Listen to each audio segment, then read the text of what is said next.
Ima Lerembi Khongna Mafam asida makhal kayagi frame amadi anova chahina lakpa asigi discount pijari makhal kayagi anova technology kya season aduna mid lying bagi khudung chaba leizari ningthizana sankar netralayada train taroklaba mid lying bagi maramda khanghairaba singna lainjari frame da 30% amadi lens da 30% gi khudung chaba pijari free da eye testing tawbagi khudung chaba pijari ayok ke pung nipan makhai digina numidang wairam pung manga fawba khudung chaba pijari amadi Sunday off leizaro Akopa Marol Gidama call Tobiu 961242190 Amukana 961242190 Lengsin Biro Laichal Eye Care Kangabuk Bajar Lairimbi Khongna Laumi Singda Paujel Ama Ningtham Mahai Marong Puthokpada Laumi Singna Har Fangnabagidamag Eco Park ki akoibada angan phau thariba amadi tongan ba mahai marong sing thabagi thabak tawbiriba khangabok athokpam amadi laisang themgi lawmi singna isa gi lawfam da lepiraga GPS photo amaga Aadhaar card xerox ka loinana February gi tang 19 dagi March gi tang 3 fawba Kisan Credit Card Welfare Association Thawal District ki office da pisin binaba natragana convener Moirangthe Munal Singda pisin binaba khanghanjari contact number pizari 8974 821377 amuktang hana 8974-821377 da akupa marol khangbayagani karigumba hairiba matam asida document sing thajin bihawdaba singi makhataba wakat lawjaroi Pauden Moirang Palidagi Jarangpat Fauraga Kakching Pawugi Manungda Mari Panba Hangampan Machuga Utmasuga Langba Beg Amata Hauri Beg Aduda Yauki Bache Chang Singdi Hisab Subagi Boy Ani Yauki Kanagumana Kunbi Batoklabadi Pauden Moirang Palida Laiba MD Salaudinda Sinabiu Awamal Matik Janaka Jagani Contact number Pizari 8014-017124 Amutangana 8014-017124 Hariba number Asida Pau Bibiro Laibak Yengbiu,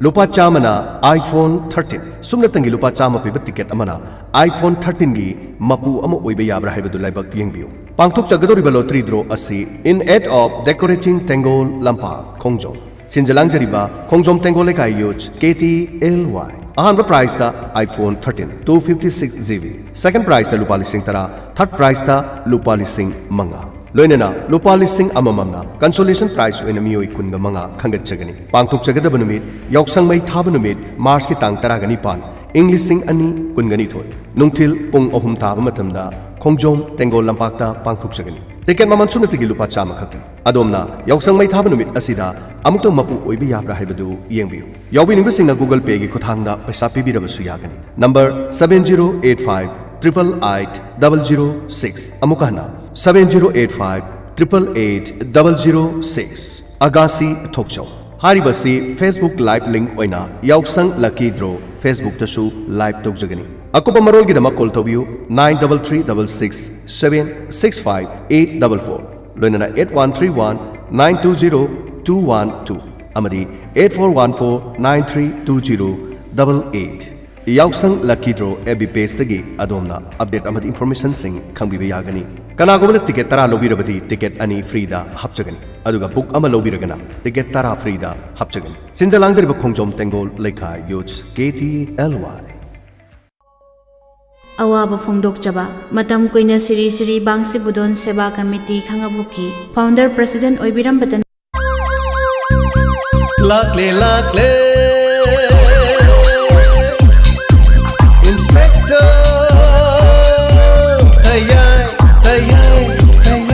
Ahan Mamaktada Diamond Radio Channel ki Inspector TAYAI Tabiribisingu James Hagurjamna Taramlok Chobalane Koknono Kurumjari Ngasi Puduna Laksari Inspector TAYAI Chahungani Fu Taret Subatangka Sandok Chariba Thoromasi Wakalna Sagat Chaba Wari Asi Hausik Hingliba Amadi Laikhidraba Kanagum Amataga Mari Lenezati Karigumba Wari Asi Manaba Natraga Mari Lenaba Yorum Labadi Masida Lakpo Wakat Aikhoina Logjabangam Jaro Shambamda police na TAYAI aduga nang na musong da police na kaidorge police na thiraga kaidorge ba police na koi thiri do nambu kari aram na thabak torurage ba nambu kai tokde kai tokde sumai bani ado police na hangi do kari no ba oina hangi do kari no ba khangde ꯗꯤꯟꯒ ꯄꯪꯂꯦꯟꯗ ꯂꯦꯜꯂꯗꯅꯅꯦ ꯑꯩ ꯒ꯭ꯌꯥꯟ ꯃꯥꯟ ꯇꯥꯗꯦ ꯍꯥꯏꯁꯤꯅꯤ ꯑꯗꯣ ꯅꯍꯥꯟ ꯅꯨꯃꯤꯗꯥꯡꯗꯣ ꯆꯥꯛꯀꯧꯕ ꯅꯨꯃꯤꯠꯀꯤꯗꯣ ꯑꯩꯈꯣꯏꯅ ꯆꯥꯛꯀꯧꯕꯒꯤ ꯍꯜꯂꯛꯄꯗꯅꯦ ꯂꯝꯕꯤꯗ ꯒꯥꯔꯤ ꯑꯦꯛꯁꯤꯗꯦꯟ ꯑꯃ ꯊꯣꯛꯍꯧꯏꯗꯣ ꯑꯉꯥꯡ ꯑꯅꯤꯁꯨ ꯂꯦꯞꯄꯒ ꯂꯩꯍꯧꯏ ꯑꯗꯨꯒ ꯃꯄꯥꯔ ꯀꯩꯅꯣ ꯃꯀꯣꯛꯇꯣ ꯄꯨꯡꯀꯥꯏ ꯀꯥꯏꯔꯒꯅꯦ ꯇꯥꯔꯒ ꯂꯩꯍꯧꯕ ꯑꯁ ꯑꯩꯗꯤ ꯄꯥꯈꯠꯇꯅ ꯌꯦꯡꯉꯝꯗꯗꯅꯅꯦ ꯑꯩꯈꯣꯏ ꯏꯅꯝꯃꯣꯏꯒ ꯄꯔꯞ ꯂꯥꯛꯑꯦꯕ ꯑꯁ ꯀꯃꯥꯏꯅ ꯇꯧꯔꯤꯅꯣ ꯈꯪꯗꯤꯌꯦ ꯁꯤꯁꯨ ꯁꯤꯔ ꯃꯥꯜꯂꯦꯗ ꯃꯗꯣ ꯈꯕꯔꯗꯣ ꯅꯣꯡꯉꯥꯜꯂꯒꯗꯤ ꯁꯤꯔꯦꯁꯨ ꯍꯥꯏ ꯃꯤꯅ ꯐꯨꯕꯤꯔꯝꯃꯦ ꯍꯥꯠꯂꯝꯃꯦꯁꯨ ꯍꯥꯏ ꯑꯗꯨꯕꯨ ꯀꯃꯥꯏꯅ ꯇꯧꯕꯖꯥꯠꯅꯣ ꯈꯪꯗꯦ ꯃꯤ ꯍꯦ ꯑꯗꯨꯒꯨꯝꯕ ꯋꯥ ꯀꯔꯤꯝꯇ ꯌꯥꯎꯔꯨꯅꯨ ꯃꯗꯣ ꯅꯪꯅꯦ ꯃꯣꯏꯅ ꯍꯪꯉꯛꯑꯁꯨ ꯈꯪꯗꯦ ꯎꯗꯦ ꯍꯥꯏꯌꯨꯀꯣ ꯅꯪꯅ ꯎꯏ ꯈꯣꯠꯂꯦ ꯍꯥꯏꯔꯗꯤ ꯃꯣꯏꯒꯤ ꯀꯧꯔꯛꯇꯅ ꯋꯥꯍꯪ ꯄꯥꯍꯪ ꯇꯧꯗꯅ ꯇꯧꯔꯅꯤ ꯑꯩꯈꯣꯏꯗ ꯇꯧꯔꯛꯄ ꯅꯠꯇꯦ ꯅꯪꯉꯣꯟꯗ ꯇꯧꯔꯤꯗꯨ ꯎꯔꯦꯗꯅ ꯑꯩ ꯋꯥ ꯍꯥꯏꯒꯦ ꯄꯨꯂꯤꯁꯅꯅꯦ ꯐꯣꯟ ꯇꯧꯔꯛꯑꯗꯤꯅꯦ ꯅꯪ ꯅꯝꯕꯔꯁꯦ ꯈꯔ ꯃꯨꯊꯠꯇꯅ ꯈꯣꯠꯇꯅ ꯇꯧꯔꯣ ꯅꯪꯉꯣꯟꯗ ꯋꯥꯍꯪ ꯄꯥꯍꯪ ꯇꯧꯔꯒ ꯅꯪ ꯌꯥꯎꯋꯦꯅ ꯑꯃꯨꯛ ꯍꯥꯏꯔꯛꯆꯅꯤ ꯑꯍꯥꯎ ꯀꯔꯤꯒꯤ ꯑꯩ ꯌꯥꯎꯋꯦ ꯍꯥꯏꯗꯣꯔꯤꯕ ꯃꯕꯦꯝꯃ ꯑꯩꯅ ꯌꯥꯎꯁꯨ ꯌꯥꯎꯗꯅ ꯑꯩꯗꯤ ꯀꯩꯗꯧꯕꯒꯤ ꯑꯩꯗꯤ ꯎꯔꯝꯃꯦ ꯍꯥꯏꯅꯤ ꯀꯩꯅꯣꯅꯦ ꯑꯩꯉꯣꯟꯗ ꯇꯥꯏꯅ ꯌꯥꯕ꯭ꯔꯣ ꯑꯁ ꯃꯁꯤꯒꯤ ꯅꯨꯄꯤꯁꯤꯅ ꯃꯔꯣꯜ ꯑꯃ ꯍꯦ ꯇꯥ ꯀ꯭ꯔꯤꯁꯅꯣ ꯑꯩ ꯋꯥ ꯍꯥꯏꯁꯤꯅꯤ ꯅꯦ ꯀꯣꯏꯅꯁꯤꯗꯤ ꯐꯖ ꯀꯣꯏꯅꯁꯤ ꯌꯨ ꯈꯔ ꯊꯛꯆꯜꯂꯒꯅꯦ ꯉꯥꯎꯁꯟ ꯐꯩꯁꯟꯅ ꯂꯩꯔꯗꯤ ꯉꯝꯃꯣꯏꯀꯣ ꯑꯩꯗꯤꯅꯦ ꯄꯨꯂꯤꯁꯅꯒꯁꯨ ꯌꯥꯝ ꯁꯥꯟꯅꯔꯛꯏꯖꯥꯅꯤ ꯑꯩꯗꯤꯅꯦ ꯈꯣꯀꯥꯄꯤ ꯀꯥꯞꯄꯝꯃꯒꯅꯦ ꯊꯛ ꯕꯥꯏ ꯍꯥꯏꯔꯒ ꯆꯠꯂꯅꯤ ꯍꯌꯦꯡ ꯎꯀꯨꯗ ꯂꯦꯞꯄꯒꯅꯦ ꯑꯣ ꯆꯥꯛꯆꯈ꯭ꯔꯦꯗꯀꯣ ꯍꯥꯏꯕꯗ ꯑꯩꯅ ꯅꯍꯥꯟꯒꯩꯗꯤ ꯅꯄꯥ ꯇꯧ ꯂꯩꯕ꯭ꯔꯣ ꯑꯗꯨ ꯇꯥꯔ ꯇꯣꯛꯆꯅꯤ ꯀꯥꯟꯅꯗꯦ ꯅꯪꯅꯦ ꯑꯩ ꯊꯋꯥ ꯁꯥꯗꯕ ꯇꯧꯅꯣ ꯍꯥꯏꯁꯤꯅꯤ ꯍꯣꯏꯕ ꯁꯦ ꯑꯩ ꯊꯝꯃꯒꯦ ꯑꯩ ꯀꯣꯟꯅ ꯋꯥꯔꯤ ꯁꯥꯔꯒꯦꯁꯦ ꯑꯩ ꯅꯪꯉꯣꯟꯗ ꯑꯃꯨꯛ ꯀꯣꯟ ꯇꯧꯔꯒꯦꯀꯣ ꯑꯗꯣ ꯄꯨꯂꯤꯁꯅ ꯇꯧꯕ ꯐꯣꯟ ꯄꯥꯏꯔꯣꯅꯨꯀꯣ ꯄꯨꯂꯤꯁꯅꯅꯦ ꯅꯪ ꯑꯃꯨꯛ ꯐꯥꯈꯤꯅꯤꯀോ ꯀꯔꯤꯅꯣꯅꯦ ꯃꯁꯤ ꯅꯨꯄꯥꯁꯤꯅ ꯄꯨꯂꯤꯁꯀꯤ ꯋꯥ ꯄꯜꯂꯨꯕꯗ ꯃꯥꯅ ꯑꯁꯨꯛ ꯌꯥꯝꯅ ꯄꯥꯈꯠꯂꯤꯁꯤꯅ ꯀꯔꯤꯅꯣ ꯄꯨꯔꯥ ꯁꯣꯅꯣꯅꯤꯀꯣ ꯐꯣꯟꯁꯤꯁꯨ ꯊꯝꯈ꯭ꯔꯦꯅꯦ ꯀꯥꯟꯅꯗꯦ ꯄꯨꯂꯤꯁꯀꯤ ꯃꯤꯁꯤꯡꯗꯨꯗ ꯗꯤꯜ ꯂꯦꯟꯖꯜꯂꯒ ꯐꯣꯟꯗꯨꯝ ꯇꯧꯁꯤꯔ ꯈꯪꯗꯦ ꯆꯤꯡꯃꯤ ꯅꯨꯄꯥꯗꯣ ꯐꯅꯌꯥꯝꯗꯨꯝ ꯅꯨꯡꯉꯥꯏ ꯃꯉꯣꯟꯗ ꯍꯥꯏꯔꯒ ꯀꯣꯏꯅꯁꯦ ꯍꯥꯏꯁꯤꯔ ꯈꯪꯗꯦꯅꯦ ꯅꯠꯇ꯭ꯔꯒ ꯃꯣꯏ ꯄꯨꯂꯤꯁ ꯗꯤꯄꯥꯔꯠꯃꯦꯟꯗ ꯊꯕꯛ ꯇꯧꯕ ꯀꯣꯏꯅꯕ ꯌꯥꯕ ꯃꯤ ꯑꯃ ꯊꯤꯁꯤꯔ ꯈꯪꯗꯦ ꯗꯤꯟꯗꯨꯝ ꯂꯦꯜꯂꯨꯈꯤꯒꯦ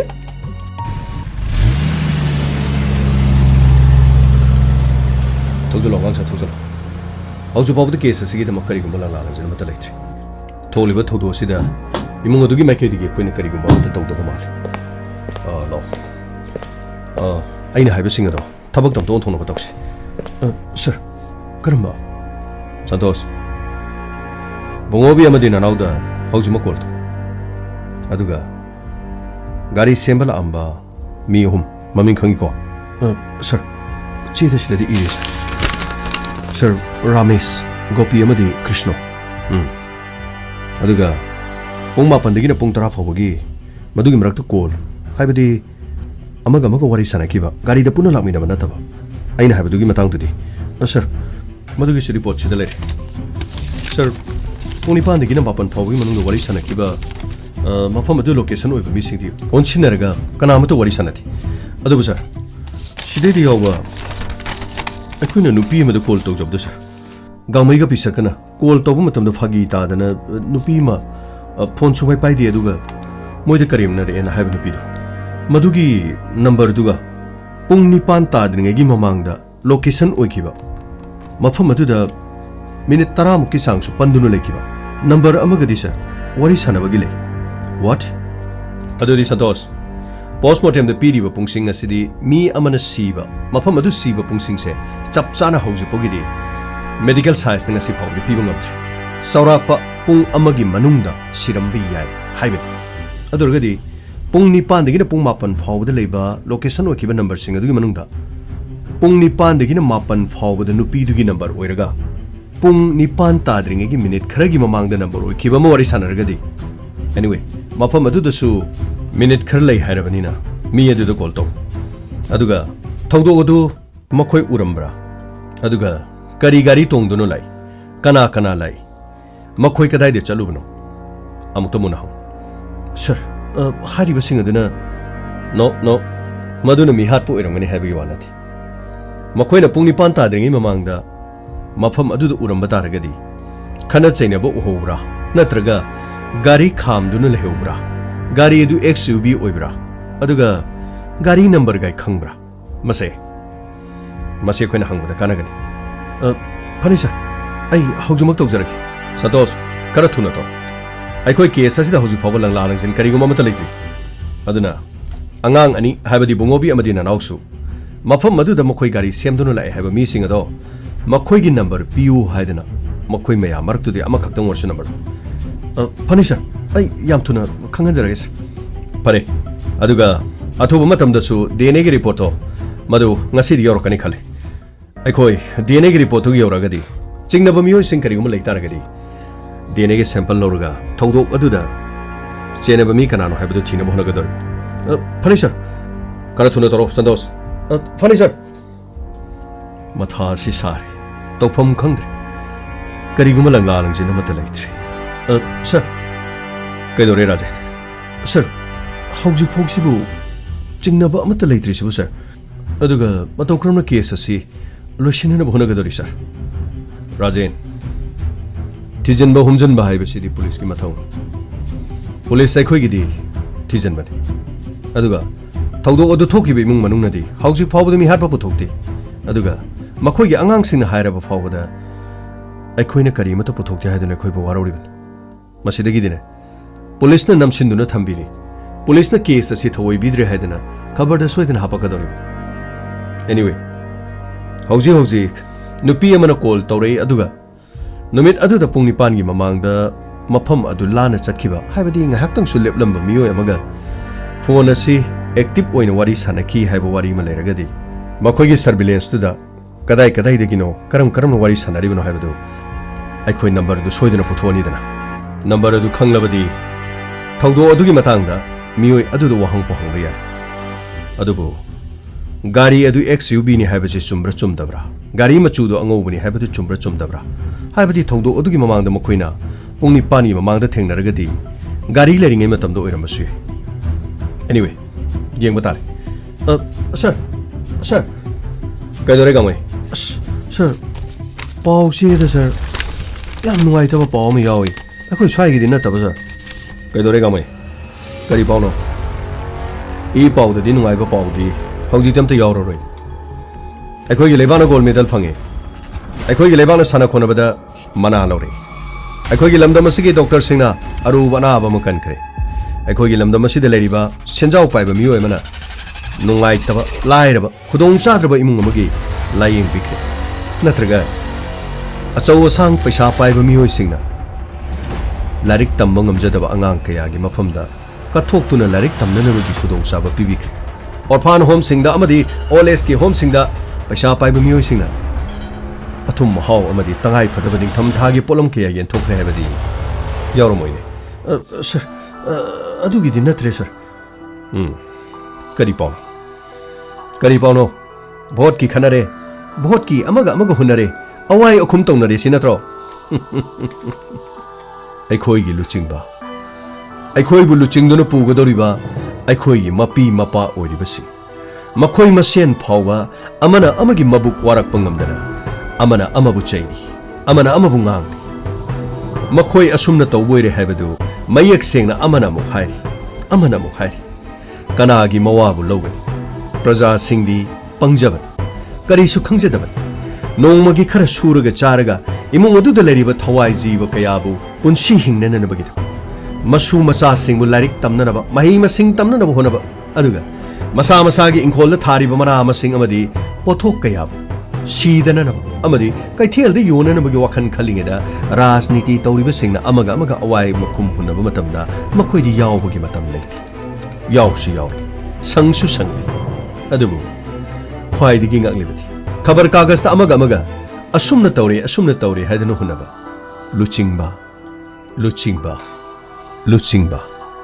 luchingba kadai bu kobugi luchingba ma hairabadi lamdam aduda leriba praja miyam punamak makhoina ngak senduna matam punamakta afaba maikaida puna nabagidama makhoigi wakal adu khangadaba madudi nataduna miyam prajagidabak luchingmani haiduna thoruklaga luchingba masen onsinaduna amaga asoiba thinaduna amana hunari amana ngangnari angam batanari marak aduda taruraga amagisu kadai animakki asoiba ngakta uraklaba matungda makhoi bu miyamna thajaba walakani haibase makhoi kana amatana khangmonamde ai mangairi haiduna masana masabu awangba thakta thanganari hainaba lei dharma gi lairik singda ai isana isabu thagat charabadi norok komda tai haidam hainari ngangnari ai na mafabani ai di nabungoni ai di tawbungamani ai di lekai lamda masigidi ai ngondagi hena matik chabale adudi makoi na phongdokliba wafam sing adu leiriba lamdam asigi praja singdagi makoi ni heli praja sing asidi khongyagi upulni habsira adurubadi khongyagi upul oriba mayam punamana amukta da punsinadana khongyagi upul sing asina pulok khomjilaga paiduna leplabadi makoi na paiduna leiriba maral dagisu lairiba singi maran hengani makoi masada leiriba loksing punamaktagisu paiduna thamlabadi lairaba mayam punama praja singna punsinduna akang ba mayam adu share tonadana paiduna chingdungum thamlabadi makoi gi makoktigi hena wangani punsinna de praja singdi angam mathok singi matungde illaga masa gi oijaba thiringeda lebaka sigida makari shukhan mangamde ai wasi wafang amade chatkramale sir adugi wafamdu yamna chume sir sarna haibibadu sir karino bho le pasing so amaga panghun do holle amana amasu holle akoina de makoi bu thak wana khanma sir adu makoi masen phawa mi oina lawna draga sir akoina moiba mi oina lawgadra sir amana hai makoi sani hai amana hai makoi sani hai adu di sir karamana mi no karamana sanu hai bijibu sir koi bu karino lawgadu matam sibo adu ni ne gamai lamdam asida miyamgi damta luchingbo oigedori bani haibduna song thorokli bani ni makoi masen phawgi masin phawu warak pangamdraga praja miyamgi dama kari torpong ngamgadi makoi masen di amaga khajik tani henariba miyamgi damak song thoktuna miyamgi damak vote lepkani haiduna thorokli basing ase ai khoidagidi makoi ne lan thum paiba karigo makharadi makoi ne helaban adubu heliba makoi phawbud amana ama usitna daduna ngangnariba sainariba singa sinadi praja singdi makoi ne kari khalamata ge uful mariktagi hena sir adu se amna chome sir aduga aina sir masigi am nuai tama pawdi sir asidai de sir senjam chirang lom de sir som nakanda mamangi sahi ahum mari da mathang chatnaba dongna sir phawbai pai basing no mai tha khreine sir gamai ai su tare ayuk ya horok pada madugi pawduna masi mai ta kram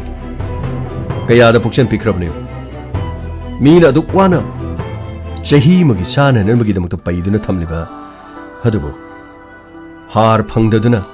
lopham singda har matik chana saikhidabagi lopham da ningthi jana phawna chathok piraktraba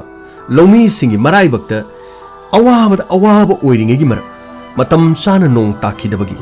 ithai lokhong leitabadagi akang labuk singda kangna phawling dun honkhiba phaw singadana wana mayon songduna phaw olaklaga lomi ni yeiraga mayumda pusanjaraga chahi amagi chana na ba phaw kana gomagi di lopham do mingondagi wairaga uramasu matau karamna loksan tamgani nungai ne daba nuksina daba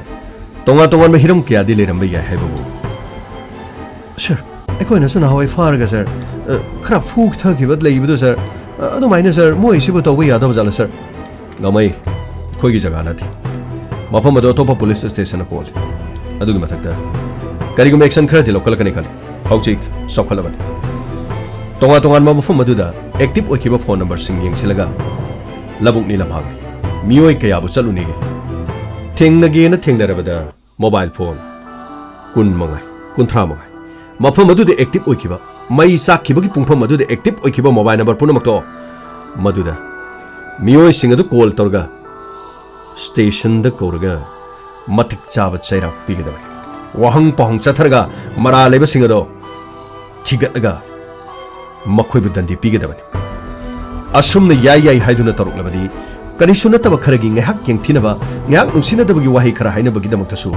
asumna khana chaina batholabadi karam tawani sir ai record ka ji sir mareng chale de sir mai thaba makhuto as nung amagi mathakta thammaga as karino haining subagi suk aiber karino sir haining da pokna surga pukai kai badu dumaina makhut tu da mai khet tu su khibagi makhut khubi ga karida chongkhala ga pak sir ai khudo bu yamna sawle de sir gamai mipum khudu mo penadribani adu soidana mafam madu de leriba police department madugi maramda mafam madu de active oikiba number sing surveillance थमग मथंग मथंग फागर पोशन sir अता संजरगे sir संगो Santosh sir call अमता तौजिगी नंबर से चले सर परे परे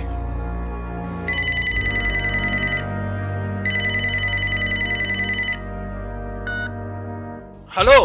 कना ओइबिरबनो करी हाइगे अखोई पुलिस स्टेशन दगी तौरपने सोंगी मिंगसिबो कृष्णो हाइसिबो चुमब्रो नते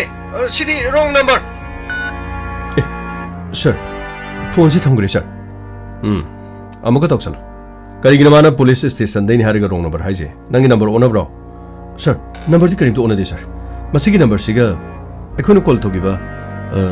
फजबी हेबा नुपीदुगा मागी नंबर दुगु वारी सनखिबनी यारे यारे अमोना तो फनी सर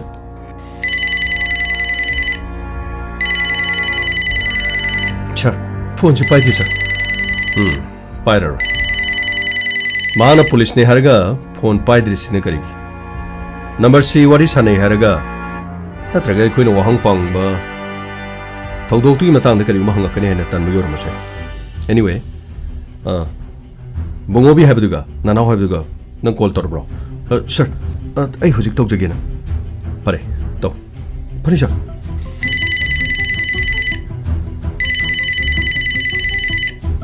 हेलो कना अखोई पुलिस स्टेशन दगिनी नंग बुंगोबी नत्रो माने सर कनोम ताइगे नोइ नहान नखोइदे साक जानबा रामेश गोपी कृष्णो मखोइगी नंबर खंब्रो सर अखोइदी फोन तौनदिए सर अदो अखोइ तमोददि यावरंगदो माले अखोइ तमोदगी लौजरोरा समाय दो नोइगी तमोदो अदाइदे लेरदि फोन पाइलो फनी सर तमो तमो सोमना पुलिस फोन तौरई सेम तो पाइबियो करिगिनो पुलिस फोन तौरई कइदोरे हेलो सर करी तापी के दबा माइके अखोइ नहा लामदुनी रामेश गोपी नत्र कृष्णो मखोइ हुंगी मनुंगदा फोन नंबर अमखक तो खोइदे पीदे यादरे सर करी लेरगे सर मधु नंगोंदा कोना हाइरगे सर यारगदि कहीं मतांगनो द सुम खंगजनिंग तौबनी आई नंबर बुदी आई अमा दम पिजरके सर फोन दो पिरो आई पाइके माइके आई इंस्पेक्टर ते फनी सर हाइबी सर अखोइना हाइबसे खक्तंग तो नंगना सिदेदि इंटरेस्ट लौरुबि मरमदु करिगिनो अखोइना हंगबो मतमना नंगना करिगिनो अदुगिनो हंगिसे नंग थोलिबो थौदोक्सिदे इन्वेस्टिगेशन तौरिब्रो सर अदुगी नते सर वारोबि बेदे सर आई सोइदना पिजरके माइके आई कनोमता हाइगे मुनता गाड़ी दो XUV की गाड़ी नी हाइदना नंगना हेडलाइट काइबदो नंगना एक्जेक्टली हाइदिको अदुगी मथक्तने नुमित अदुदा नखोइगी सेमंबा गाड़ीदो करी गाड़ीनो XUV गाड़ी रा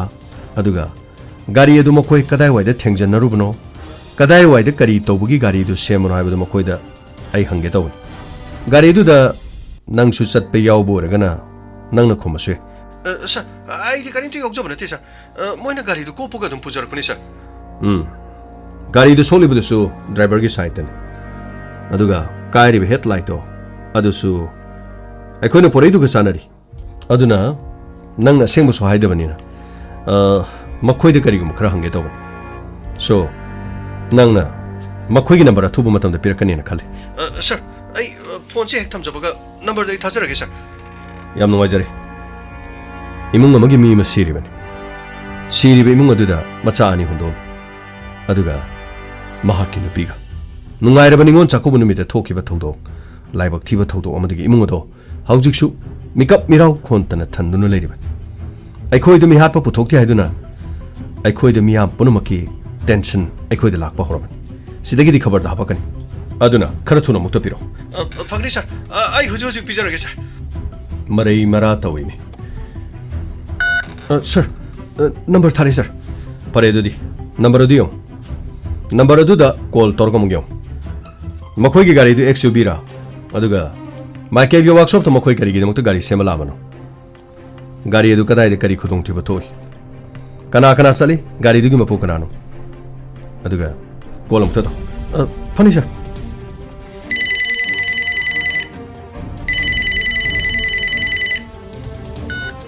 Sir, phone si kakthale sir. Kari. Phone kakthale. Nangi number do amukha na to. Sir, sigi number si sir. Ngaki mamangda ina phone to buda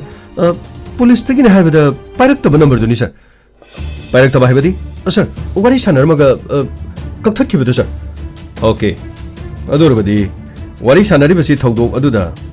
Fazabi ko nupi amana. Pung nipan gi mamangda mafam aduda minute 10 rom leplam khiba. Miyoi amada call tawi haiba number siga chap chanaragadi. Gari sema lakliba timado. Mafam aduda cross torgalai. Haibadi thawdok odu makoi urgalai. Natraga makoi yaurgalai. Sir, madu mapu sir. Dos. Mase. Yamna chumlabo wafam. Hausik wariba mawang mataw asida. Phone paidre. Police na call torokpani khangna phone paidre. Aduga Ramesh Gopi amadi Krishna makoi ahungi manungda phone tawbu matamda Fazabi ga wari sanariba number sigi number ke chap chanare adurabadi thawdok asiga Fazabi ga Ramesh natra Gopi natra Krishna ga karigumba hiram kharada mari leinari aduradi athuba matamda Ramesh amadi Gopi makoi enigi number su Michael gilo aduga call torgayam phone pairak tabra chap chabo hangdi thawdok udu makoi thengnarak pra aduga thawdok adu de XUV gari ama urambra aduga makoi gi XUV gari ado kadai da thingjinabano kadai da sopno mafam adu to gari adu kopli baduna di yesilu gana mafam ado makoi tau haidana punisher ai hangjarge sa pare athuba matam no madu report pikalo aduga ai koi DNA gi report so soidana lari Fangni sir. Ito. Ay mo to police na phone. Tong leri kamay tog dino. Si ay khangam dre ba. Moi gi si number sa ka adi kakthali ne ba. Moi police ni adu ni na. Kai no. Police ne adu ne da nang number pa kai. Wrong number ne ai ko dro. Moi na hangi mi do kana no. Koi mai lein de ko hai ga lo re. Na adu ki kai no. Ay hai gre mi. Ado nang haibada moina kai wangna ngai dubo ai wanga hangba nangdira ai adum phone do dum kakthalabe ba wang du kai hangai no dum na taw ya gadda si gadda ji mi oro ai na hai du di taw no bo koi Fazabi ga police ka wari sanale rame ba bai no Fazabi police ko na ba ja as adu wi wa na te mi Fazabi ga koi na ba na te ba thawdok adu ubra adu tawbra ada tawbra sini dana moina hangai sidi ada numit adu da police na thawdok thokpham adu da khoi ki Fazabi na satle ha basibu makoi ne kabai khangi no khangde ba adu gakta su nati koi Fazabi na jo accident ma thowi ma para kaino mako kai kar ga sorok da tawi adu mina hal ine na jo nongala ga khabar da yawi gyan man tadi police na tana dra mongonda wahang pangang da hangena angoda hari ni kaino kangai noi Fazabi do police ka koina mani khang as itaw nang na marol ma na so hari ni du wa do dille luge koina do di phajana koina je aduga as wari hotai sanaru ge na adu na tardi lo hongi bu numita hayeng aina pali de lepaga saida do na saida ko aina somna haini adada mana car manung du digi thongna du sit na litaraga na hangai di noi na pa da ulai bro si hairam ni mana ai go do hairi ne ba noi romance di pura aya romance ni ne cholo thasi ge hing male ai wai police bon torem tro sim du tu dego phone du sujop toro thongo kai no ju kara jo hangde diwali gi maru phaba gi toro bormani as to nang bu khannu da adumai na khannu da nang bo ai khoina mi amani da halami do as ai khoina te da nang na ni ko hat do ai khodi khamani nang ni ha da bani nang na ni ko mi ma halam do as ai di haisini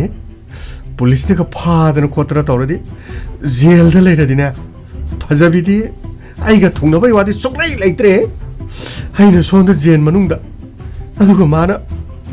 somna police constable amaga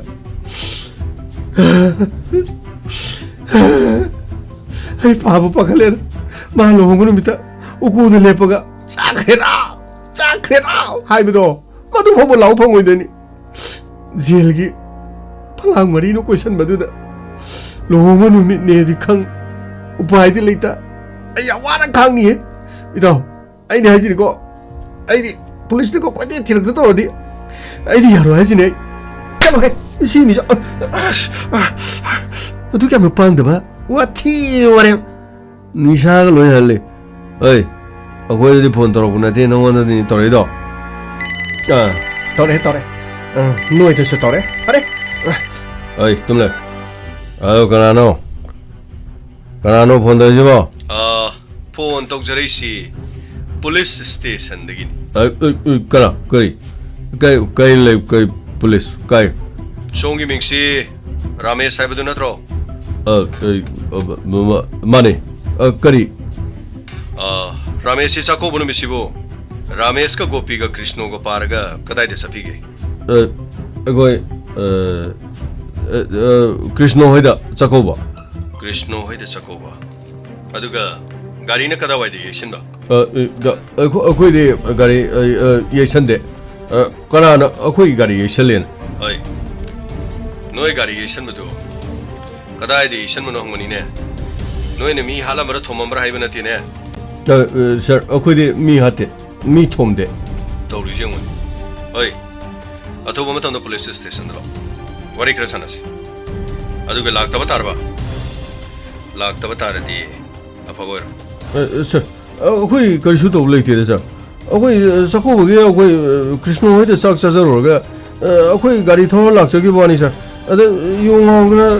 electric ꯄꯣꯁ ꯑꯝꯗ ꯊꯦꯡꯖꯤꯟꯖꯔꯨꯔꯦ ꯁꯥꯔ ꯑꯗꯨ ꯁꯥꯔ electric ꯄꯣꯁꯇꯣ ꯑꯗꯨꯝ ꯑꯩꯈꯣꯏ ꯉꯥꯛꯈꯠꯂꯝꯃꯦ ꯑꯗꯨ ꯒꯥꯔꯤ ꯈꯤꯇꯪ ꯀꯣꯞꯄꯗꯨꯗ ꯅꯣꯡꯉꯥꯜꯂꯒ ꯈꯤꯇꯪ ꯁꯦꯝꯖꯔꯨꯕꯅꯦ ꯁꯥꯔ ꯌꯥꯔꯦ ꯅꯈꯣꯏꯅ ꯁꯦꯝꯃꯤꯕ ꯅꯈꯣꯏꯅ ꯊꯣꯝꯖꯜꯂꯤꯕ ꯏꯂꯦꯛꯇ꯭ꯔꯤꯛ ꯄꯣꯁꯇꯨꯁꯨ ꯑꯩꯈꯣꯏꯗ ꯃꯁꯛ ꯇꯥꯎ ꯑꯗꯨꯒ ꯅꯈꯣꯏꯅ ꯃꯐꯝ ꯑꯗꯨꯗ ꯒꯥꯔꯤ ꯁꯦꯝꯕ ꯂꯥꯛꯏꯗꯨꯒꯤ ꯃꯔꯝꯗꯣ ꯍꯪꯒꯦ ꯍꯥꯏꯅ ꯇꯧꯕꯗ ꯎꯂꯩ ꯄꯥꯔꯩ ꯇꯧꯗꯅ ꯅꯈꯣꯏꯒꯤ ꯃꯔꯛ ꯑꯗꯨꯗ ꯌꯥꯎꯕ ꯀ꯭ꯔꯤꯁꯅꯣꯅ ꯊꯩꯗꯣꯛ ꯊꯩꯖꯤꯟ ꯇꯧꯗꯅ ꯐꯣꯟ ꯄꯥꯏꯗꯕꯒꯤ ꯃꯔꯝꯅ ꯀꯔꯤ ꯅꯈꯣꯏꯕꯨ ꯀꯔꯤ ꯅꯔꯥ ꯂꯩꯔꯒꯦ ꯅꯈꯣꯏ ꯀꯔꯤ ꯅꯔꯥ ꯂꯩꯒꯦꯕ ꯑꯩ ꯋꯥꯍꯩꯒꯦ ꯇꯥꯎ ꯐꯖꯅ ꯍꯥꯏꯔꯤꯉꯩꯁꯤꯗ ꯂꯥꯛꯑꯒ ꯃꯔꯝ ꯆꯥꯕꯁꯤꯡ ꯑꯗꯣ ꯑꯩꯈꯣꯏꯗ ꯇꯧꯔꯣ ꯑꯩꯈꯣꯏ ꯅꯈꯣꯏ ꯃꯤ ꯍꯥꯠꯂꯝꯕ꯭ꯔꯥ ꯍꯥꯏꯅ ꯍꯪꯕ ꯅꯠꯇꯦ ꯅꯈꯣꯏꯅ ꯀꯗꯥꯏꯋꯥꯏꯗ ꯒꯥꯔꯤ ꯊꯤꯡꯖꯤꯜꯂꯝꯃꯤ ꯅꯈꯣꯏꯅ ꯀꯔꯤꯒꯤꯗꯃꯛꯇ ꯒꯥꯔꯤ ꯑꯗꯨ ꯊꯤꯡꯖꯤꯜꯂꯒ ꯑꯩꯈꯣꯏꯅ ꯍꯪꯕ ꯃꯇꯝꯗ ꯎꯂꯩ ꯄꯥꯔꯩ ꯇꯧꯗꯨꯅ ꯀ꯭ꯔꯤꯁꯅꯣꯅ ꯐꯣꯟ ꯄꯥꯏꯗꯕꯅꯣ ꯑꯗꯨꯒꯤ ꯃꯇꯥꯡꯗꯅꯤ ꯑꯩ ꯐꯣꯟ ꯊꯝꯃꯒꯦ ꯄꯨꯡꯈꯥꯏ ꯑꯃꯒꯤ ꯃꯅꯨꯡꯗ ꯁ꯭ꯇꯦꯁꯟꯗ ꯌꯧꯔꯛꯀꯗꯕꯅꯤ ꯌꯧꯔꯛꯇꯕ ꯇꯥꯔꯒꯗꯤ ꯁꯥꯔ ꯑꯩꯈꯣꯏ ꯒꯥꯔꯤꯗꯤ ꯂꯩꯇꯕ ꯁꯥꯔ ꯒꯥꯔꯤ ꯂꯩꯇ꯭ꯔꯒꯅ ꯒꯥꯔꯤ ꯊꯥꯔꯛꯄ ꯇꯥꯔꯦꯗꯅ ꯁꯥꯔ ꯑꯩꯈꯣꯏ ꯂꯥꯛꯅꯕ ꯇꯧꯖꯔꯒꯦ ꯁꯥꯔ ꯑꯊꯨꯕ ꯃꯇꯝꯗ ꯃꯐꯝ ꯑꯗꯨꯗ ꯆꯠꯇꯕ ꯌꯥꯔꯣꯏ ꯁꯥꯔ ꯀꯔꯝꯕꯗ ꯁꯟꯇꯣꯁ ꯔꯥꯃꯦꯁꯀꯤ ꯌꯨꯝꯗ ꯆꯠꯁꯤ ꯀ꯭ꯔꯤꯁꯅꯣꯅ ꯐꯣꯟ ꯄꯥꯏꯗꯕꯅꯤ ꯔꯥꯃꯦꯁꯅ ꯐꯣन ꯄꯥꯏꯔꯛꯄꯅꯤ ꯑꯗꯨꯒ ꯃꯈꯣꯏꯒꯤ ꯏꯂꯦꯛꯇ꯭रिꯛ ꯄꯣꯁ ꯑꯗꯨ ꯃꯈꯣꯏꯅ ꯊꯣꯝꯖꯤꯟꯈꯤꯕꯗꯨ ꯃꯈꯣꯏꯅ ꯄꯨꯊꯣꯛꯄ ꯉꯝꯒꯗꯕ ꯃꯥꯟꯗꯦ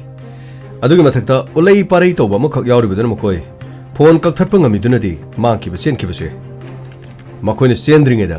ꯃꯈꯣꯏꯕꯨ ꯃꯌꯨꯝꯗꯒꯤ ꯐꯥꯅꯅꯕ ꯍꯣꯠꯅꯁꯤ ꯐꯅꯤ ꯁꯥꯔ ꯑꯗꯨꯒ ꯒꯃꯩ ꯁꯥꯔ ꯒꯥꯔꯤ ꯊꯧꯗꯣꯔꯛꯑꯣ ꯐꯅꯤ ꯁꯥꯔ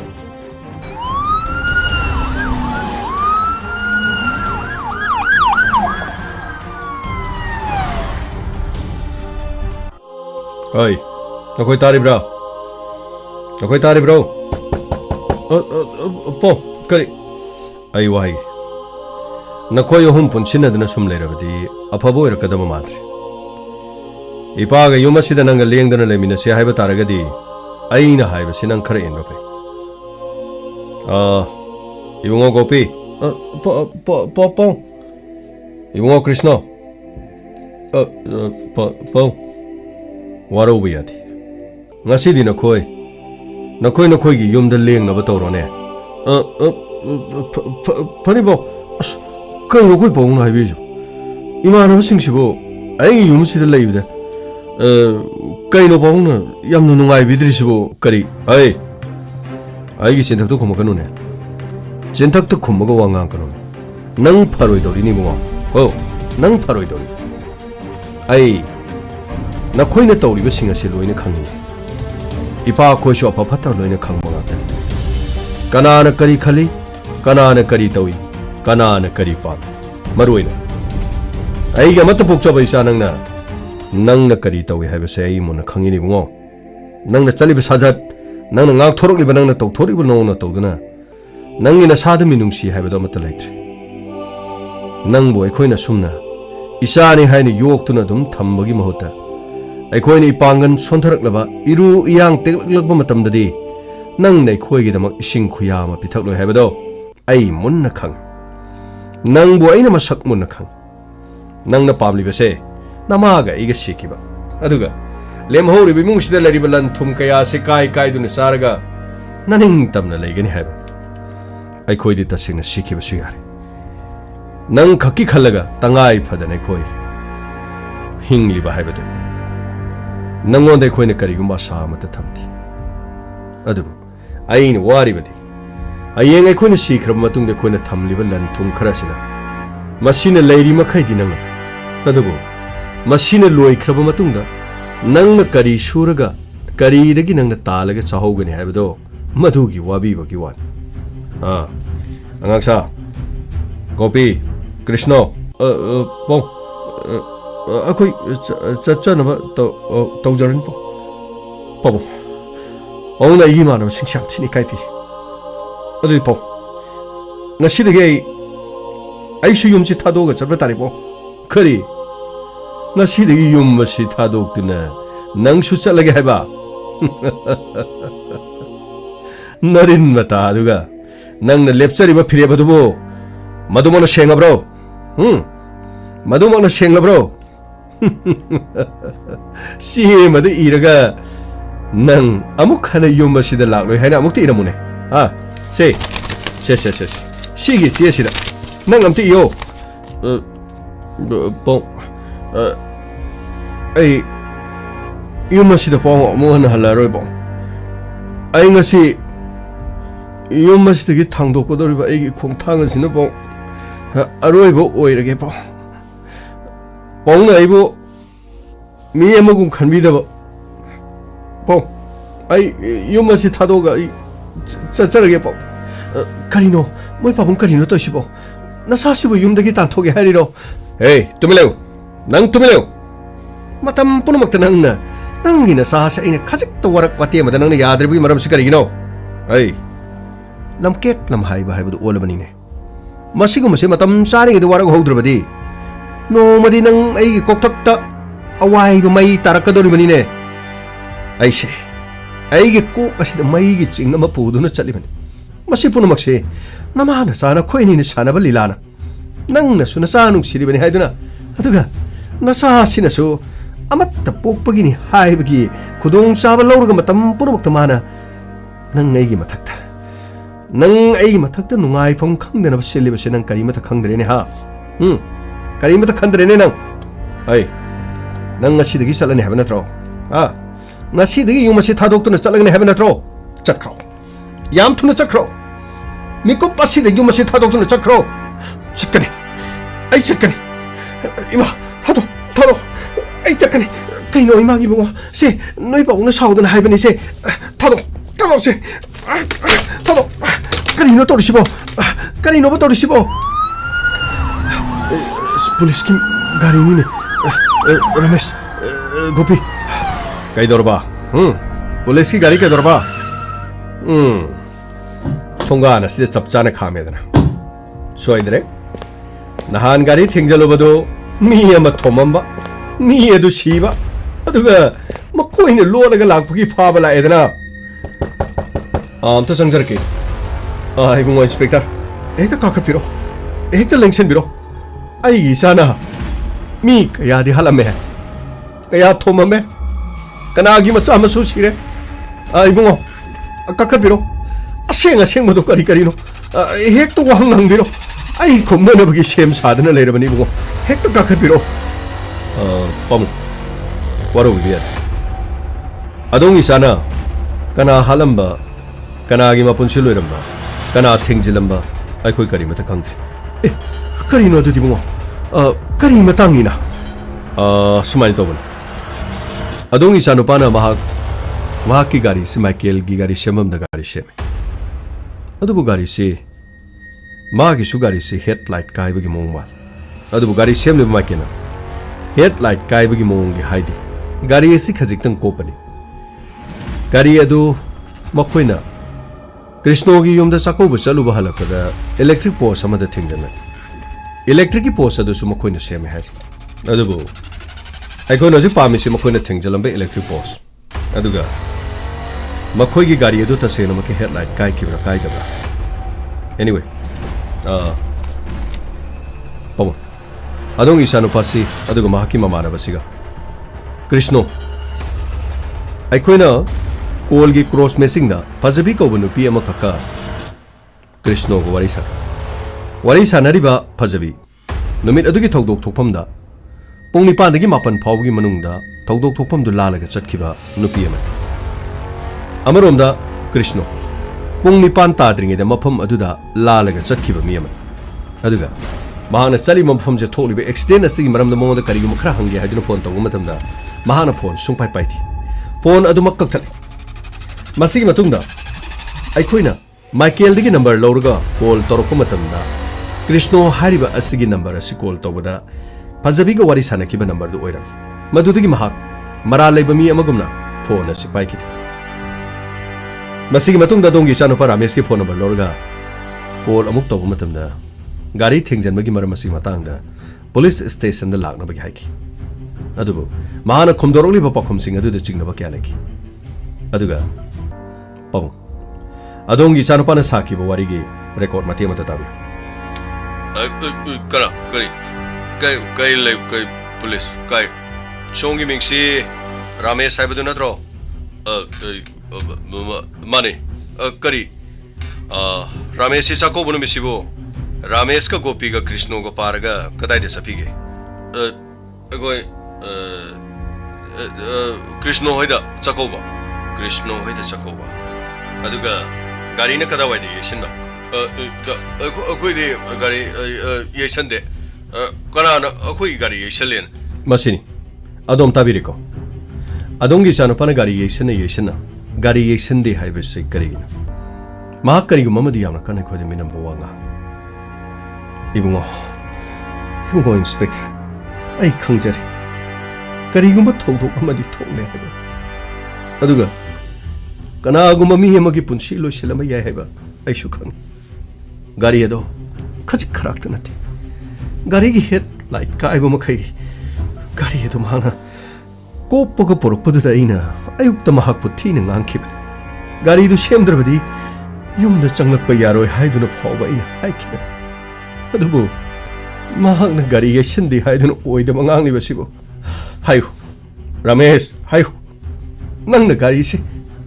ꯅꯪꯅ yeshandana gari shemba chatkhiba nangna gari yeshande haina haribasigi maramsi karigino ha karigino ayo pong sum police na hangmaduda sum ki boy karigi kiriba ha nangna kari nara lalubagi nangna karigi kiribano pong aina sum police hangakpaduda sum bhab sum oidadana karigi bhab oidaba nangi namanaba krishna nasu police na hanjan call tawba matamda paidabasina karige ha masina karige krishna nang khummo nangju khummo pong ai sum police na tawbaduda mi sibagi lambi da mi ma purambadagi si na tawbaduda aiga khangnajabi nupi phajabi da su police na takhale aduda aingona su takhalak tori male na karige na koina kiribana karige na koina hat tabo irabadi na koina haibam thokdro na koina thengnaram boirabasu asumna thengnaram haiduna police ta na koina cooperation pigedaba natro hayu ramesh hayu thoklibe accident duga na koiga kari mari leinai nanga kari mari leinai nangi gari kopaga lakpaduga kari mari leinai pong ai haijale pong ai haijale pong ai aran ta hanoi mong da pong pangang ngangi du hayune nang bo hayune kari to ge hayune nang bo hayune nang bo hayune pong bo amtung hai bigo hojik si achumba madi aran ba kari no haiba puthongna na ba ai khoi ge tonga ba police ki investigation ni matungina ꯄꯥꯕꯨꯡ ꯅꯤꯉꯣꯜ ꯆꯥꯛꯀꯧꯕ ꯅꯨꯃꯤꯠꯁꯤ ꯔꯟꯖꯟ ꯀꯧꯕ ꯃꯤꯑꯣꯏ ꯑꯃ ꯃꯍꯥꯛꯀꯤ ꯃꯆꯥꯅꯨꯄꯥ ꯄꯥꯔꯤ ꯑꯃꯗꯤ ꯃꯥꯂꯦ ꯃꯈꯣꯏ ꯑꯅꯤ ꯄꯨꯗꯨꯅ ꯃꯍꯥꯛꯀꯤ ꯅꯨꯄꯤꯅ ꯃꯄꯥꯝꯗ ꯊꯝꯃꯝꯃꯒ ꯃꯈꯣꯏ ꯆꯥꯛꯀꯧꯕ ꯍꯜꯂꯛꯈꯤ ꯑꯉꯥꯡ ꯑꯅꯤꯁꯤ ꯍꯥꯟꯅ ꯌꯨꯝꯗ ꯊꯝꯃꯝꯃꯒ ꯅꯤꯉꯣꯜ ꯆꯥꯛꯀꯧꯕꯒꯤꯗꯃꯛ ꯃꯕꯨꯡ ꯃꯧꯄ꯭ꯋꯥꯁꯤꯡꯅ ꯇꯝꯂꯛꯄ ꯈꯨꯗꯣꯜ ꯈꯔ ꯑꯗꯨꯒ ꯃꯍꯥꯛꯀꯤ ꯅꯨꯄꯤꯒ ꯑꯃꯨꯛ ꯍꯟꯅ ꯂꯧꯕ ꯆꯠꯀꯦ ꯍꯥꯏꯅ ꯔꯟꯖꯟꯅ ꯈꯟꯈꯤ ꯑꯗꯨꯕꯨ ꯂꯝꯕꯤꯗ ꯔꯟꯖꯟ ꯒꯥꯔꯤ ꯑꯃꯒ ꯊꯦꯡꯖꯤꯟꯅꯈꯤ ꯒꯥꯔꯤ ꯊꯦꯡꯖꯤꯟꯅꯕ ꯑꯗꯨꯗ ꯔꯟꯖꯟ ꯃꯍꯥꯛ ꯃꯐꯝ ꯑꯗꯨꯗ ꯊꯋꯥꯏ ꯃꯥꯡꯕꯗꯤ ꯑꯣꯏꯈꯤꯗꯦ ꯄꯤꯛꯂꯤꯕ ꯆꯍꯤ 9 ꯑꯃꯗꯤ ꯆꯍꯤ 12 ꯁꯨꯔꯕ ꯄꯥꯔꯤ ꯑꯃꯗꯤ ꯃꯥꯂꯦ ꯃꯈꯣꯏ ꯑꯅꯤꯅ ꯍꯛꯊꯦꯡꯅꯅ ꯊꯧꯗꯣꯛ ꯑꯗꯨ ꯎꯈꯤꯔꯝꯃꯤ ꯑꯗꯨꯕꯨ ꯑꯉꯥꯡ ꯃꯆꯥꯅ ꯄꯤꯕ ꯖꯣꯕꯥꯅꯤ ꯍꯥꯏꯗꯨꯅ ꯑꯩꯈꯣꯏ ꯀꯅꯥꯅꯣ ꯀꯔꯤꯅꯣ ꯍꯥꯏꯕ ꯈꯪꯕ ꯉꯝꯗꯅ ꯂꯥꯛꯈꯤ ꯑꯉꯥꯡ ꯑꯅꯤꯗꯨꯅ ꯍꯥꯏꯕꯒꯤ ꯃꯇꯨꯡꯏꯟꯅ ꯒꯥꯔꯤ ꯊꯦꯡꯖꯤꯟꯅꯔꯕ ꯃꯇꯨꯡꯗ ꯃꯄꯥ ꯍꯧꯒꯠꯇꯨꯅ ꯊꯦꯡꯖꯤꯟꯅꯔꯤꯕ ꯒꯥꯔꯤ ꯑꯗꯨꯗꯒꯤ ꯃꯤꯑꯣꯏ 3 ꯀꯨꯝꯂꯛꯈꯤ ꯀꯨꯝꯂꯛꯂꯤꯕ ꯃꯤꯑꯣꯏ 3 ꯑꯗꯣ ꯃꯄꯥꯒ ꯈꯟꯅ ꯆꯩꯅꯕ ꯊꯣꯛꯈꯤ ꯃꯗꯨꯗ ꯃꯈꯣꯏ 3ꯅ ꯃꯄꯥꯕꯨ ꯌꯥꯝꯅ ꯊꯤꯅ ꯐꯨꯈꯤ ꯑꯁꯨꯝꯅ ꯃꯈꯣꯏꯅ ꯐꯨꯔꯛꯄ ꯃꯇꯝꯗ ꯃꯀꯣꯛ ꯑꯗꯨ ꯀꯣꯏꯂꯥꯗ ꯀꯟꯅ ꯌꯩꯁꯤꯟꯕꯗꯒꯤ ꯃꯄꯥꯗꯨ ꯍꯧꯒꯠꯂꯛꯈꯤꯗꯦ ꯃꯁꯤ ꯈꯛꯇ ꯅꯠꯇꯅ ꯄꯤꯛꯂꯤꯕ ꯑꯉꯥꯡ ꯑꯅꯤꯒꯤ ꯃꯅꯨꯡꯗ ꯑꯉꯥꯡ ꯑꯃꯅ ꯃꯄꯥꯕꯨ ꯐꯨꯔꯤꯕ ꯑꯗꯨꯗ ꯃꯐꯩꯒꯟꯗ ꯃꯌꯥꯅ ꯆꯤꯛꯈꯤ ꯑꯗꯨꯕꯨ ꯑꯉꯥꯡ ꯑꯗꯨꯒꯤ ꯃꯆꯤꯟꯗ ꯈꯨꯄꯥꯛꯅ ꯊꯥꯖꯤꯟꯗꯨꯅ ꯑꯉꯥꯡ ꯑꯗꯨꯒꯤ ꯃꯆꯤꯟꯗ ꯐꯥꯎꯕ ꯇꯠꯇꯨꯅ ꯂꯩꯃꯥꯏꯗ ꯇꯨꯈꯤ ꯃꯁꯤꯒꯤ ꯃꯇꯨꯡꯗ ꯃꯐꯝ ꯑꯗꯨꯗ ꯔꯟꯖꯟ ꯊꯋꯥꯏ ꯃꯥꯡꯈꯤ ꯃꯤꯑꯣꯏ 3 ꯑꯗꯨ ꯒꯥꯔꯤ ꯊꯧꯗꯨꯅ ꯆꯠꯈꯤ ꯒꯥꯔꯤ ꯑꯗꯨꯒꯤ ꯃꯆꯨꯗꯨ ꯑꯉꯧꯕꯅꯤ ꯑꯗꯨꯒ ꯒꯥꯔꯤ ꯑꯁꯤ XUV ꯒꯥꯔꯤ ꯑꯗꯣꯝꯒꯤ ꯏꯃꯨꯡꯗ ꯂꯩꯔꯤꯕ ꯏꯆꯥꯅꯨꯄꯥ ꯔꯥꯃꯦꯁꯅ ꯊꯧꯔꯤꯕ ꯒꯥꯔꯤ ꯑꯁꯤꯁꯨ XUV ꯑꯗꯨꯒ ꯒꯥꯔꯤ ꯑꯗꯨꯒꯤꯁꯨ ꯍꯦꯗꯂꯥꯏꯠ ꯀꯥꯏꯈꯤ ꯑꯃꯔꯣꯝꯗ ꯑꯩꯈꯣꯏꯅ ꯑꯦꯛꯁꯤꯗꯦꯟꯠ ꯊꯣꯛꯄ ꯃꯐꯝ ꯑꯗꯨꯗ ꯑꯩꯈꯣꯏꯅ XUVꯒꯤ ꯀꯥꯏꯈ꯭ꯔꯕ ꯍꯦꯗꯂꯥꯏꯠꯀꯤ ꯃꯆꯦꯠ ꯄꯨꯗꯨꯅ ꯒꯥꯔꯤ ꯋꯥꯔꯛꯁꯣꯞꯁꯤꯡꯗ ꯏꯟꯚꯦꯁꯇꯤꯒꯦꯁꯟ ꯆꯠꯊꯕ ꯃꯇꯝꯗ ꯃꯥꯏꯀꯦꯜ ꯀꯧꯕ ꯃꯤꯑꯣꯏ ꯑꯃꯒꯤ ꯋꯥꯔꯛꯁꯣꯞꯇ ꯑꯗꯣꯝꯒꯤ ꯏꯆꯥꯅꯨꯄꯥ ꯔꯥꯃꯦꯁ ꯑꯃꯗꯤ ꯃꯍꯥꯛꯀꯤ ꯃꯃꯥꯟꯅꯕ ꯒꯣꯄꯤ ꯂꯣꯏꯅꯅ ꯀ꯭ꯔꯤꯁꯅꯣ ꯅꯨꯃꯤꯠ ꯑꯗꯨꯒꯤ ꯅꯣꯡꯉꯥꯟꯕꯗ ꯒꯥꯔꯤ ꯁꯦꯝꯕ ꯂꯥꯛꯂꯝꯃꯤ ꯍꯥꯏꯕꯁꯤ ꯈꯪꯈꯤ ꯃꯈꯣꯏꯒꯤ ꯒꯥꯔꯤꯒꯤ ꯁꯤꯟꯈꯤꯕ ꯍꯦꯗꯂꯥꯏꯠ ꯑꯀꯥꯏꯕ ꯃꯆꯦꯠ ꯑꯗꯨꯗ ꯑꯩꯈꯣꯏꯅ ꯐꯪꯂꯤꯕ ꯃꯆꯦꯠ ꯑꯗꯨ ꯅꯞꯁꯤꯟꯗꯨꯅ ꯌꯦꯡꯕ ꯃꯇꯝꯗ ꯒꯥꯔꯤ ꯑꯗꯨꯒꯤ ꯍꯦꯗꯂꯥꯏꯠ ꯆꯞ ꯆꯥꯅ ꯇꯥꯈꯤ ꯑꯗꯨꯕꯨ ꯃꯥꯏꯀꯦꯜꯅ ꯃꯃꯥꯟꯅꯕ ꯀꯟꯈꯠꯅꯅꯕꯒꯤꯗꯃꯛ ꯍꯦꯗꯂꯥꯏꯠ ꯑꯗꯨ ꯑꯇꯣꯞꯄ ꯒꯥꯔꯤ ꯑꯃꯒꯤꯅꯤ ꯀꯔꯝꯕ ꯃꯇꯝꯗ ꯁꯤꯟꯈꯤꯕꯅꯣ ꯍꯥꯏꯕ ꯀꯥꯎꯔꯦ ꯍꯥꯏꯈꯤ ꯃꯁꯤꯒꯤ ꯃꯊꯪꯗ ꯑꯩꯈꯣꯏꯒꯤ ꯏꯟꯚꯦꯁꯇꯤꯒꯦꯁꯟ ꯆꯠꯊꯔꯛꯄꯗ ꯁꯣꯔꯣꯛ ꯑꯗꯨꯗ ꯇꯣꯉꯥꯟ ꯇꯣꯉꯥꯟꯕ ꯏꯒꯤ ꯁꯦꯝꯄꯜ 2-3 ꯇꯥꯈꯤ ꯍꯥꯏꯕꯗꯤ ꯔꯟꯖꯟꯅ ꯁꯤꯗ꯭ꯔꯤꯉꯩ ꯃꯇꯝꯗ ꯈꯟꯅ ꯆꯩꯅꯕ ꯑꯗꯨꯗ ꯃꯈꯣꯏ 3 ꯍꯥꯏꯕꯗꯤ ꯔꯥꯃꯦꯁ ꯒꯣꯄꯤ ꯑꯃꯗꯤ ꯀ꯭ꯔꯤꯁꯅꯣ ꯃꯈꯣꯏ 3ꯒꯤ ꯃꯅꯨꯡꯗ ꯃꯃꯥꯏ ꯃꯆꯤꯟ ꯅꯥꯇꯣꯟ ꯅꯈꯥꯡꯗ ꯀꯥꯎꯕ ꯊꯤꯟꯕꯗ ꯅꯥꯍꯤ ꯇꯥꯕ ꯅꯠꯇ꯭ꯔꯒ ꯃꯆꯤꯟ ꯀꯥꯏꯕ ꯏ ꯑꯗꯨ ꯔꯟꯖꯟꯒꯤ ꯈꯣꯡꯒꯤ ꯈꯣꯡꯕꯤꯒꯤ ꯁꯔꯨꯛꯇ ꯏ ꯈꯔ ꯇꯩꯔꯝꯈꯤ ꯃꯗꯨꯗꯒꯤ ꯏ ꯑꯗꯨ ꯈꯣꯛꯀꯠꯂꯒ ꯑꯩꯈꯣꯏꯅ ꯃꯄꯥꯟ ꯂꯝꯗ DNA ꯄꯨꯊꯣꯛꯅꯅꯕꯒꯤ ꯑꯃꯗꯤ ꯕ꯭ꯂꯗ ꯒ꯭ꯔꯨꯞ ꯄꯨꯊꯣꯛꯅꯅꯕꯒꯤꯗꯃꯛ ꯑꯩꯈꯣꯏꯅ ꯁꯦꯝꯄꯜ ꯊꯥꯈ꯭ꯔꯤ ꯁꯦꯝꯄꯜ ꯑꯗꯨꯁꯨ ꯑꯩꯈꯣꯏꯗ ꯉꯁꯤ ꯁꯣꯏꯗꯅ ꯌꯧꯔꯛꯂꯒꯅꯤ ꯑꯗꯨꯕꯨ ꯁꯦꯝꯄꯜꯁꯤꯡ ꯑꯁꯤ ꯁꯤꯖꯤꯟꯅꯗ꯭ꯔꯤꯉꯩꯗ ꯄꯥꯕꯨꯡ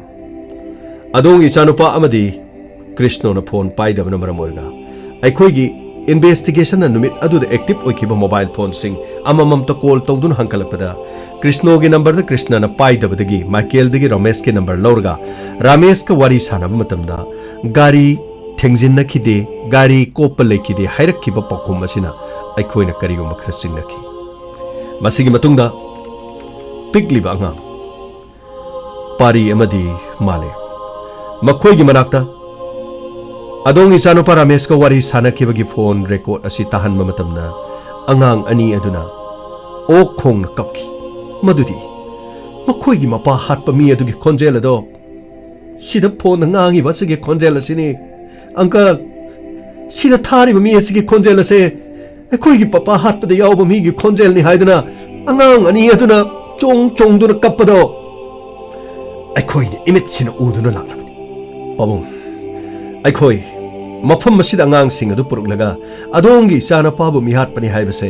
चप चाना उटपा हौजिक सुंगमगनि पबुंगना थाजबिद्रबसु अखोइना सोइदनमकी पुलिस की custody दादोंगी चानुपा अमदी महाकी ममानबा अनिगा लोइनना interrogation तौदुन वहंग पहंगु मतमदा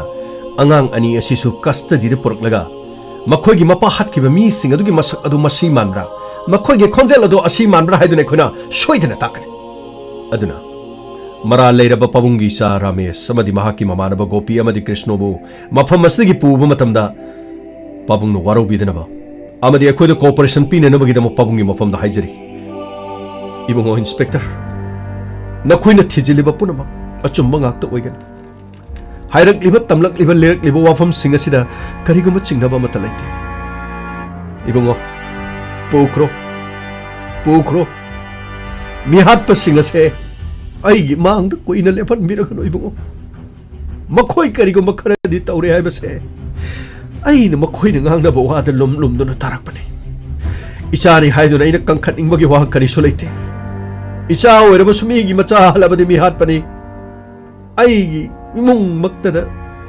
aigi ina male masida aigi sagai na taida aigi sauda nauda tahong na bathamba aigi chana phawbada mihat pa oiraba pukro ibungo pukro aigi manga sida koina lephalagano ibungo pukro imagi ibungo Ramesh nangdi imagi karisu yengte ko nangi pabung asina matam punamak nangse aphaba macha nate haibado ichana mayek seng no uleda ko nangdi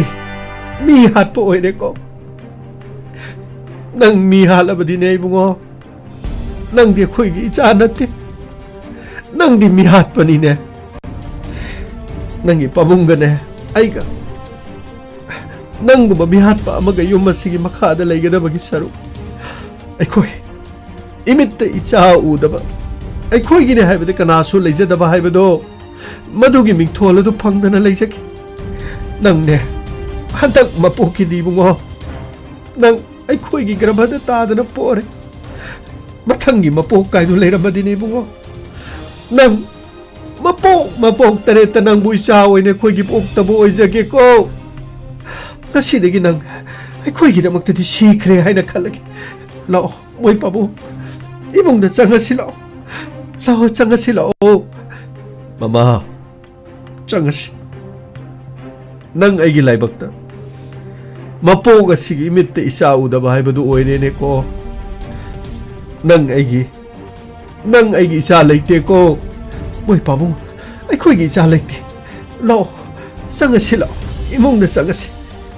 pabu ima yare drama amuk tawdana ahal anisina kaya da mathwai nuwaitana sangkhriba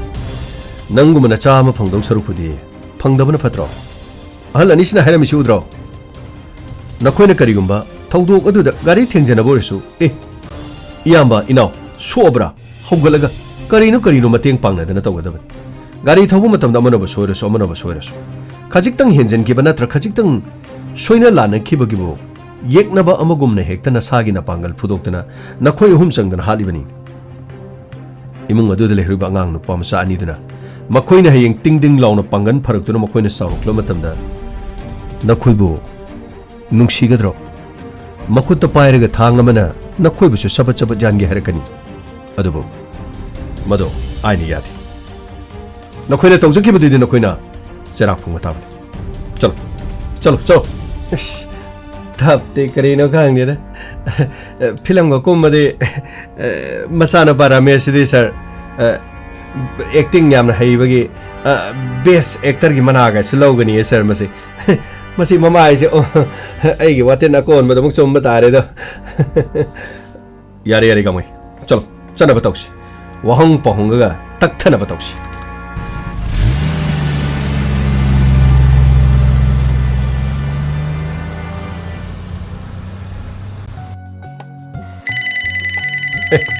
nano sidi phone ga tausilai jibo hello kana oibra ase krino kana oibro krino ne sor jibo phi kam no lei hui gum oibro mi oidabro sibo krino ai bo ka obi khrabo kana no ne sina mi ge mata oga tamaga krino ne nupi di oiba jani ko nang mo kana oibra ai de mi oibane nang krama mi oibra ai de nupi mi oibane krino ne nupi mi oiba haibasibo krino nang isai ga saktana nahan ge yam tawbuduni ni bungo nang nanare amukta ama amukto karino aingonda sanabado 그리노네 시디 뿌라 다사니네 따오르세 피삭 사토스 그리노네 너기 폰도 나이네 Karino, bisa Santos, adu ada kay na kaurido bo. Karino na munahan police ni, police station day phone dorok pani haiday niya. Ado, numito dati ay nuwaraw da na Karino hai krasu. Nanaw apang binikan biyo. Ay bawaraw bigano ba? 그리노네 나오 빵비니가 나 따오르시 뭐 이보 그리노네 이보 난 괜타오네 이베마 그리노네 낭이도 라이나 마 이원 오너레네 그리노 나한 케스키 그리기 마땅나 너나 크라칸게 콧게나 항바데기 나나 니티 누아이나 콤다부두다 그리노네 아이나 비삭 아목 파헨 마니네 Narondo, singni maron sadrasu niya. Sumnagi, ako'y maron da dumhayro. Sasan na dana mo, narahiga mo, tasan na dana. Rita, ba, nang sayam na hay mamiyo kasay ko. 그리노네 이보 다사 따부다리니 하이다 생무기 생미니네 헤이 그리노네 낭 모카나기 마차 마소노네 낭 마통 사데 그리기 나한 미나 케스탑 그리 포런 도부데 나는 티노나 파이드가 나는 그리기 너나 가시 뭐 이거다 폰 파이브지 보노 뭐 그리노 나나 도부두보 나 모나 마나 팔레이드라 낭기 사게 나 텔레이드라 그리노 나나 도부두보 낭기 코이나 보노 파가 레이제 다브라 낭 그리노 바나나 도부두보 Es, Karino, kaptana, Wasatap tagi sa isa puto nung hangin do Karino miya. Nang siya, kuya kaya yam na saksali ko. Yam na mausali eh. Uy ma, ay di nang si kupama matawri kung ako matawri ko. 에스 그리노네 루피 사비기 콘젠 소목 따오레네 하이부터 사다레다 헤이 그리노 피사 사토스네 보가나이 가나이 레이브노 그리노 스데 땀나라이 누피도 그리노네 헤이 스다잉오 너무 폰 따오레네 그리노 에스 너네 폰 파이데 하이부 누피도 폰 파이르코도 간 타드레고 아이 손에 이몽 마히랑도 로이브 타레 그리노 따오레시보 Es, Karino, nang namiga ko na lahi do bo. Ay ga dong wari sana ga lore. Si, ay nga, ahan man di ay ga koy na ba. Krishno hay na malay naman ba. Krishno Kumar. Maming do Kumar yam na pamadagi niya. Krishno Kumara na kauwe ba. Ado, mi halugi case na police na pagre ba. Ado na niya, ay di maralay ta ba. Isum na sasaba. Police oy hay ba nina. Nang gawin na koy na rasi. Ay nung madiyam nang aure ba. Nang ga koy na raga niya. Ay, isa si kara nung ay dong mali. Mr. Mimikri ki PS artist. Marita pa muksa. Si mi maro na muksa. Isay ga so muksa. Yam na hayday niya nang bo. Mr. Mimikri artist. 에스 그리노네 따오레시보 나 코이 뭐 이거 엄청 감미하다 락레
Hojik adom na tabi kre Inspector Tayai tangkag sigi hanjit basaru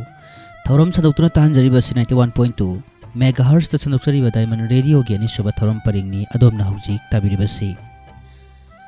Hojik ngaki matung damok mayam ki damak khudol tam nanabagi damak sem sajari basi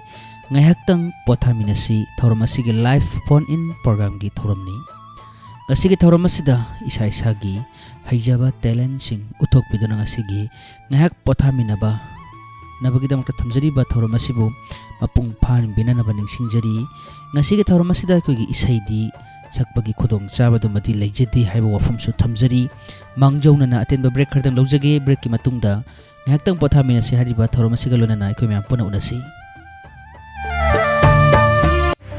Admission open. 2021-22 gi oina Royal School of Nursing Wangbal Thobal District Manipur affiliated to Manipur Nursing Council Government of Manipur recognized by Indian Nursing Council New Delhi Royal School of Nursing Wangbal da leiriba asigi GNM amadi ANM tamningba singi oina admission ngasing asi mahangduk chare GNM gi oina seat kun loinana duration course chahi ahum eligibility 10+2 with 50 PC loinana arts and commerce both and girls ANM gi oina seat kuntra duration course chahi ani eligibility arts and commerce 10+2 fast both and girls all the courses are job obtained with excellent placement Akupa marol khambini mising na WhatsApp number 9931583337 loinana mobile number 9366841509 amukana 9366841509 hena akupa amadi khudong chaba kaya gidamak number sing asida call to biduna Royal School of Nursing Wambal Thobal District leiriba asida lakbiduna akupa marol khangbiu ngasidagina numit humnigi mamangda angangba machugi san amom ama yumdagi thokibdagi hanjalaktre kanagumbagi inkhol da changduna phajinbibe yaurabadi wangjing awang laikai da leiba salam dinachandrada sinabiyo contact number pizari 9612171029 amuktangana 9612171029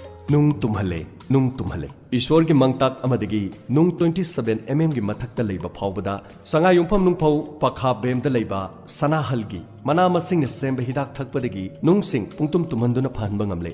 मसिंगा kidney इसिंग कोमदा लेबा नुंगसिंग तुमहंदुना माई पाकना लायिंगबा ngamle नुंग लेबा सिंगना अमुक्तंग सांgyeng तौथोकपियो अकोपा मरोल की दमा call तौबिरो 9366752158 अमुकहना 9366752158 लायेंग जरिबा सनाहल संगा युंफम नुंफो पखाम mail सनान गिदाक थकपदगी फग्रबा मियोय सिंग इबोमचा थौबाल निंगोमबम